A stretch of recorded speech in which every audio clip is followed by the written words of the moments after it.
The car is not drivable, mate. Let's see how it works.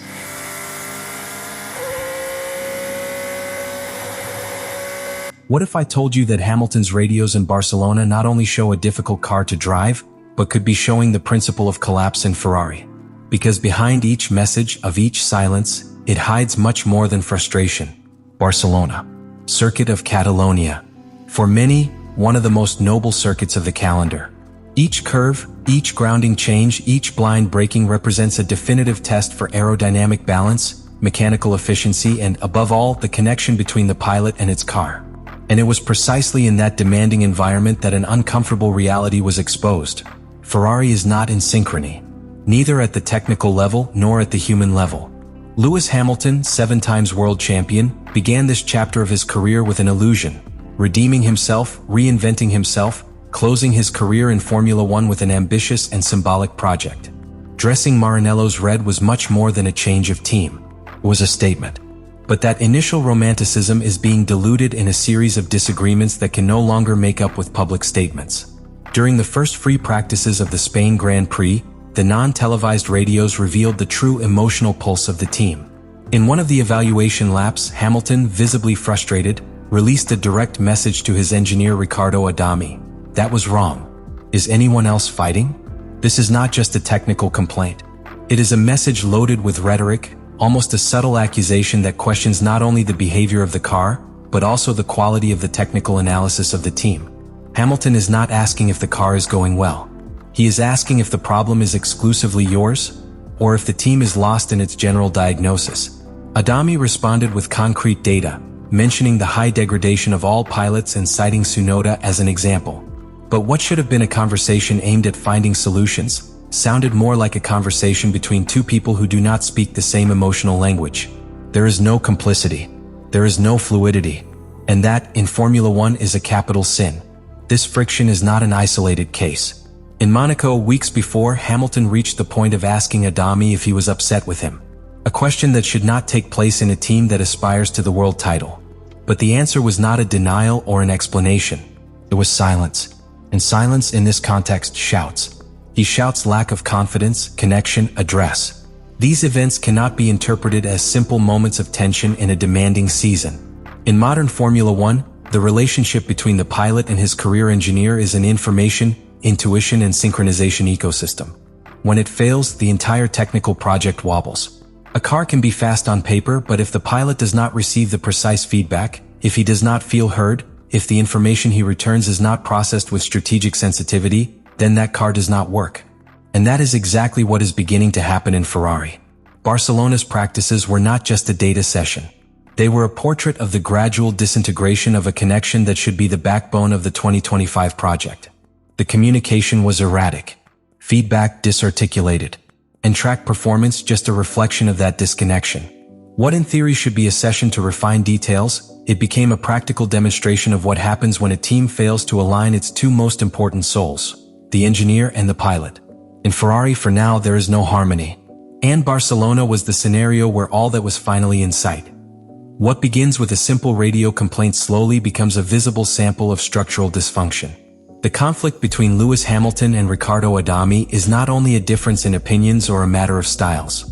It is a clash between non-fulfilled expectations, incompatible methodologies, and, above all, a lack of chemistry that in Formula One can be lethal. The history of great pilots and new teams has always been accompanied by an adaptation process. But what does this particularly delicate situation is that this process seems not only slow, but deeply uncoordinated. In Barcelona, while the car suffered in medium curve and in rear stability under load, Hamilton waited clear, direct, anticipatory responses. Not just wanted to know what was happening with the SF-25, I wanted to understand what the team was going to do to solve it. And what he received, once again, were mechanical responses without nuances, data without address. Every time Hamilton asks for radio information, there is a tone that begins to be repeated, one of contained anxiety.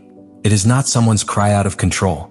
It is the voice of a champion accustomed to excellence, confronting an environment where the margin of error has become routine.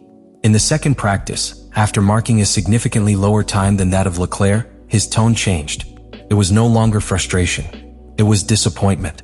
Because beyond the difference of 0.3, the real problem was not that. It was that, in terms of feeling, the car was still not answered. And the information that came from the pit wall failed to anticipate their needs. Again and again, Hamilton adjusted his piloting, looked for later braking points, played with the differential to find traction. But each change was reactive, not part of a coordinated strategy. And that is directly reflected in the relationship with your engineer. Riccardo Adami, on the other hand, is not new in Ferrari or in the category. He has experience, technical knowledge, and a solid story in Maranello. But what seems to be missing in this equation is intuition. Knowing how to read a pilot like Hamilton is not based solely on interpreting telemetrias or degradations. It is to understand when you need support, when you need silence, when an answer should be technical and when it should be emotionally reassuring. That sensitivity, at least in what radio shows, is not present. In terms of equipment structure, this type of disconnection generates expansive waves. Because when a pilot loses confidence in the team that supports him, he begins to overanalyze each voice entry, each suggested correction, each data interpreted. And in modern Formula One, where decisions are made in second fractions and margins are microscopic, that microsecond of doubt becomes lost tense. The situation reaches a new level of tension when the internal performance of the equipment is contrasted. Charles Leclerc, with an aggressive but efficient conduction, seems to better understand the limits of SF-25. And that hurts, because Hamilton did not get to Ferrari to be second. He arrived to dominate, to close his career at the cusp. But at this time, reality forces him to compete not only against other teams, but against his own box. The pilot-engineer relationship is not just a communication channel. It is a symbiotic link. It is a dance of intuitions. And in Ferrari, for now, that dance is being danced with cross steps. There is no rhythm. There is no coordination. What should be a fluid choreography becomes a coming and coming of doubts, frustrations, and meaningless adjustments. The practices in Barcelona have exposed much more than simple telemetry data or unusual degradations. What was seen there was an unquestionable revelation. Ferrari has a structural problem that goes beyond the performance of the SF-25. And if they do not act quickly in intelligence, that problem could be extended as a silent virus that ends up destroying from within what was once a promise of redemption. At this point, the team cannot continue behind diplomatic statements or a superficial technical analysis. Because what is happening with Hamilton is not just an adaptation period. It is a disconnection that threatens to become permanent if no strong decisions are made. The difference between an elite team and one that simply competes is precisely in its ability to face these moments of crisis with maturity and self-criticism. Ferrari cannot be allowed to ignore that his star pilot is showing signs of loss of confidence, not only in the car but in the decision-making process. If a heptacampion feels that your feedback is not interpreted with the weight it deserves, if your career engineer responds with data disconnected from the pilot's emotional reality, then we no longer talk about specific errors. We talk about a system that is not working. The technical consequences are immediate. Without mutual trust, the changes in setup become blind bets. The development of the car slows down because there is no efficient real feedback channel. And when the classification or the race arrives, the margins that are lost due to incorrect decisions are translated into positions, in points, in titles that escape by a fraction of a second. But perhaps more serious than the technical consequences are psychological. In a sport where the pressure is constant and the physical demand is equal to the mental, the pilot needs an environment where he feels that every word is worth gold. That every doubt will be treated as a priority. And that, for now, is not happening in Ferrari. As the races advance, the scenario is complicated. The calendar does not forgive. After Spain, they are even more demanding with extreme conditions, where a fragmented team cannot aspire to anything more than survive. And while Leclerc has managed to adapt better, that asymmetric performance within the same box only aggravates the situation. Because Hamilton is not used to being a second pilot. And Ferrari did not sign a legend to have her in the shadow of her partner. If this dynamic is not corrected soon, the impact will be felt in the Constructors' Championship, where each point counts, and in the future of the project. Because a Hamilton-caliber pilot will not remain in an environment that does not power it. The history of Formula One is full of examples of premature separations caused by poor internal management. And if Ferrari does not intervene, he could repeat that pattern. It is a time of brave decisions.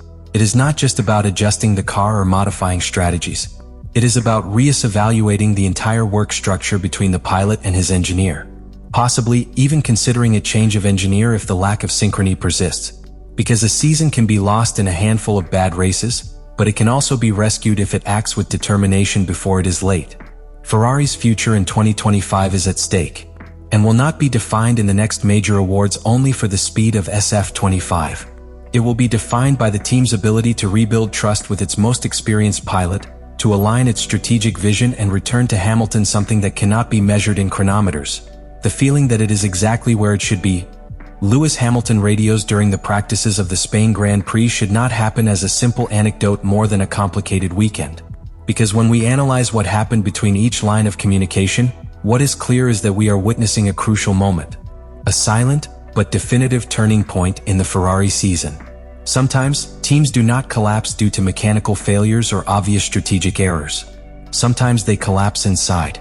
For poorly managed relationships, for broken dynamics that are never repaired, by silences that become cracks. And that is what seems to be managing in Maranello. A conflict that, if you do not face intelligence and transparency, could dynamite the complete campaign. Because Ferrari is not building only one car. He is trying to build a story. A story where the figure of Lewis Hamilton represents much more than talent. It represents redemption, ambition, legacy. But all that narrative can crumble if the team does not listen, if it does not act, if it does not recognize that its human structure is as important as its aerodynamic structure. And this is where you, as a spectator, enter the scene. Because Formula One is not lived only on the track. You live in each analysis, in each conversation, in each critical vision. That's why I want to know what you think. Do you think this relationship between Hamilton and his engineer can still be saved? Or are we facing a new case of incompatibility that, like so many other times in Ferrari, will end in disappointment? Leave me your opinion in the comments.